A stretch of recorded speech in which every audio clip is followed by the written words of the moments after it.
What's going on, everybody? Welcome back to the show, and today we are kicking it old school. I haven't done a vlog like this in a hot minute, but today we're going to talk about more bad news for Harley Davidson.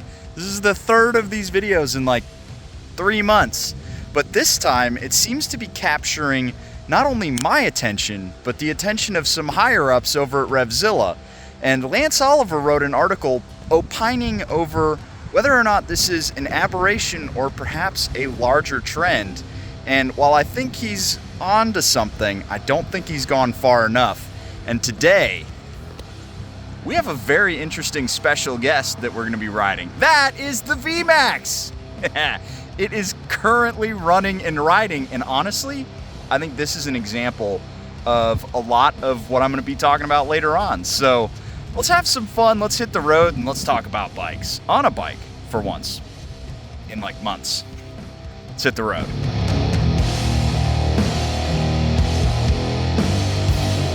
This video is brought to you by Flying Eyes, makers of the best sunglasses for motorcyclists. Their frames are tough enough to keep up with all the abuse I can dish out, yet flexible enough to be comfortable for an all-day ride. Click that link down below and get 10% off your order with code SC10.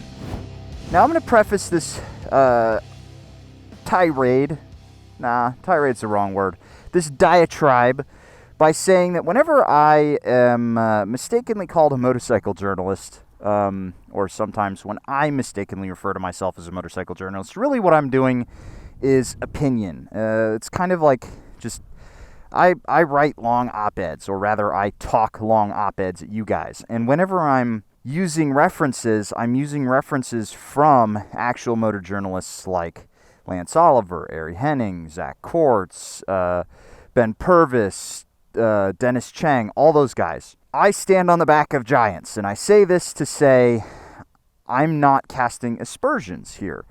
I'm not saying that Lance is wrong, Revzilla is wrong. That's not what I'm saying. I just think that there's more to the trends than Lance identified in his article, and that's what I'm going to talk about today. But before we hit the road, look at this friggin' VMAX, man! It's on the road. It's got like new tires and front brakes and cool bodywork and no rear brake and sort of functional front suspension. It's a motorcycle. Just don't look at the details. The details aren't important. But I will say, though, getting out and riding this thing has been one of the most rewarding experiences. This project has taken months and months and months and months to do. And despite the fact that my clutch is slipping and feels like shit, and my steering head bearings aren't quite right, and I don't have a rear brake, this feels like a massive win to me. I've put almost 200 miles on this thing in the last couple of days. Once I got all the body panels on and stuff, and it started running really, really well, I've just been riding the crap out of it. And again, I think that this bike itself is going to provide a nice microcosm of my argument a little bit later on. So what is happening right now? Well, once again, Harley Davidson has posted a bad quarter. Their numbers are down, and we're going to talk about why in a second. But yeah, bad numbers from Harley Davidson, but it ain't just Harley Davidson. Oh no, Pure Mobility Group has had some bad numbers. Livewire has had some bad numbers, and this comes off of the back of that video I made just recently where Energica has filed for bankruptcy because they ain't moving product like they used to. And the general trend from people who follow this, the tendency is to say, oh, the motorcycle industry is dying. Get in while you can, because it's not going to last very long. The gold rush is over, so to speak. And sure, maybe if you don't look at the details, that's what's happening. But I think really what we're seeing is a change. And a lot of people have been saying that for a while. I'm just joining in the chorus. But I have numbers and data and facts and figures and graphs that I made this morning to show you guys to prove my point, or to help make my argument. So yeah, Harley Davidson, bad quarter. Their sales to dealerships have gone down 39%. That is mostly because dealerships are not selling the products that they have. So they're not buying from Harley Davidson. So Harley Davidson is not producing motorcycles to sell to dealerships, hence the 39% downturn. KTM, I think really what's happening there is we're seeing increased competition in their core market segment, which is the dirt bikes and dual sports and supermotos and stuff that looks like a dirt bike. We're seeing more increased competition from Big Four manufacturers and Triumph, who's now got their Me Too motorcycle in there in the form of the TU250X or TX250X, whatever it's called. They're in the game now, so I would say that their issue is largely related to increased competition. I could be wrong. And then you've got Livewire, who's moving back in with his parents up in Wisconsin. They're shutting down their production in California and they're cutting like 30% of staff, which is a real big shame. And again, like I mentioned earlier, I did that whole video about how Energica shut down. So kind of seems like a bad time to be in the motorcycle industry. No, actually, it's not. It's a bad time to be making expensive motorcycles. You look at Honda's #1 selling motorcycle. Take a guess what it is. I'll play the Jeopardy theme song right here. What's your guess? Let me know down in the comments. If you guessed anything other than the Grom, you're wrong.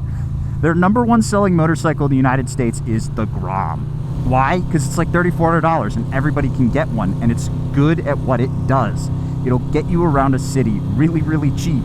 It's not just small bikes, though. It's cheap bikes across the board, because you look at interest from companies towards companies like CF Moto, who are making really, really affordable motorcycles. Interest in my comment section is through the roof, and people apparently got really mad at me when I said that there didn't seem to be a ton of backlash to the R9. But is it just a trend away from big bikes, or is there something else going on? And I think there is something else happening right now. And that is what we're seeing is new motorcycle sales is serving as a replacement for existing motorcycles that are aging out of the used bike pool. I took a look at the IIHS statistics from 2002 to 2023 for registered motorcycles in the United States. And right now, currently in the United States,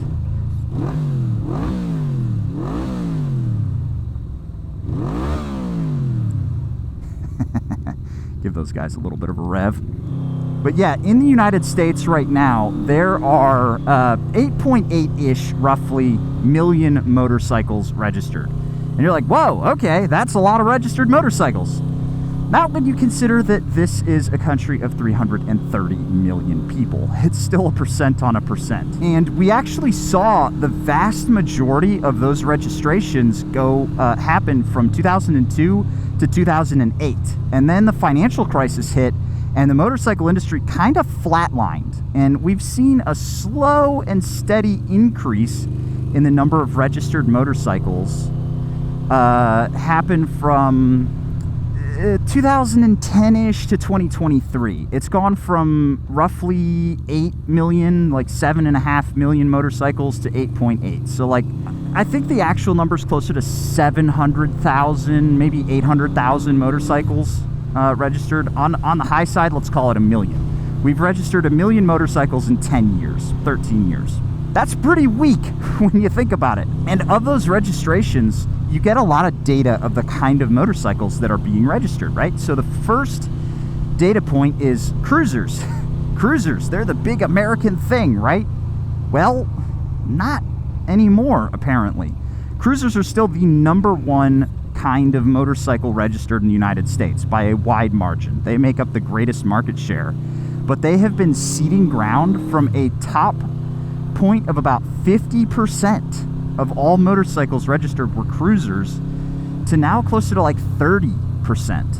And you've been seeing the same thing happen with super sports, actually, guys. So all those people who got mad at me when I said that super sports sales are dying, they are.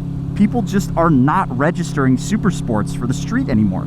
The numbers are there. You cannot argue with facts. I know here in the United States, We can argue about what a fact is all day, but these numbers do not lie.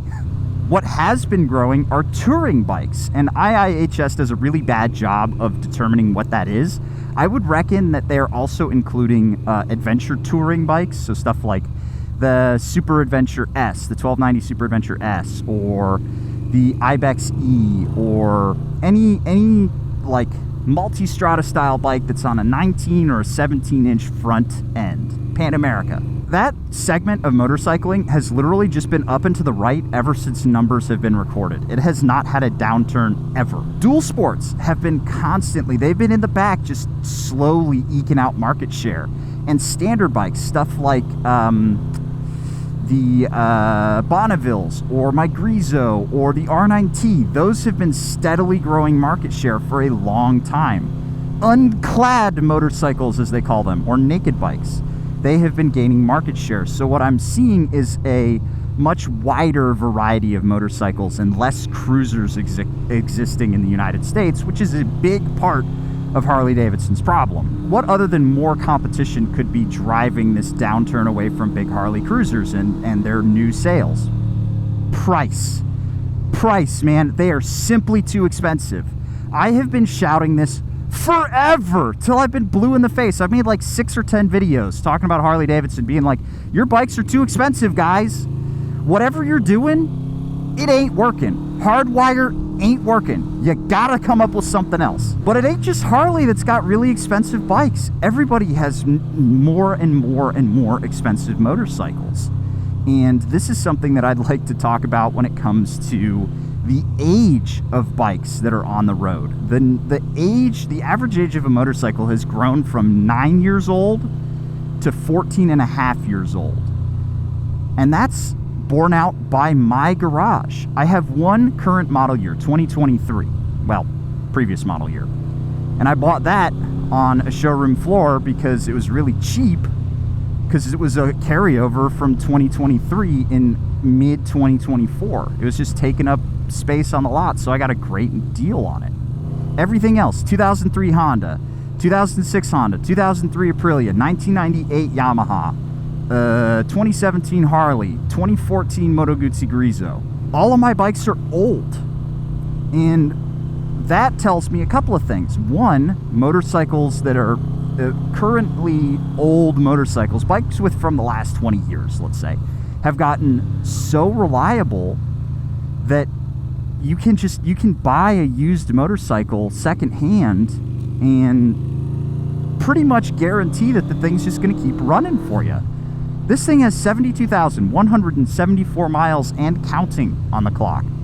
And it still rides. I mean, it doesn't ride like it did when it first rolled out of the showroom floor because it doesn't have a rear brake and the front suspension needs a rear belt and blah, blah, blah, blah, blah. But it still rides great.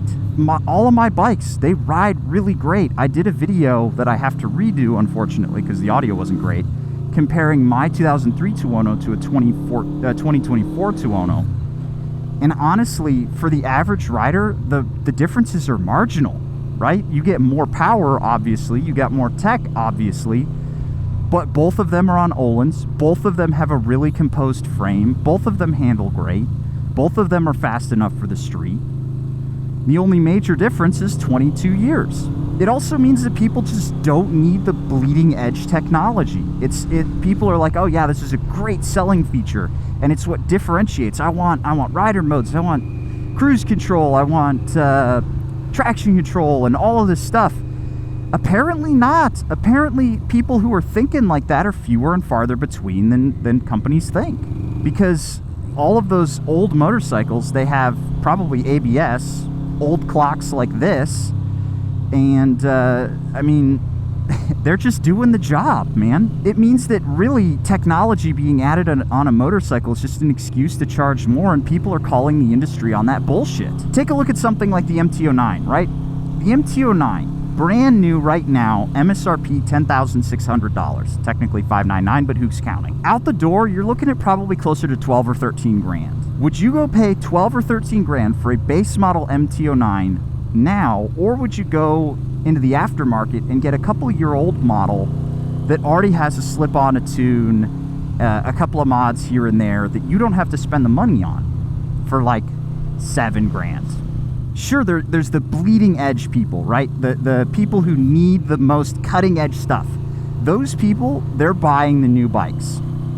And they're replacing the bikes that are aging out of the system. And then most people, the vast majority of riders, they're buying used bikes and they just run them into the ground or they sell them. And then when they sell that other bike, they get another used bike.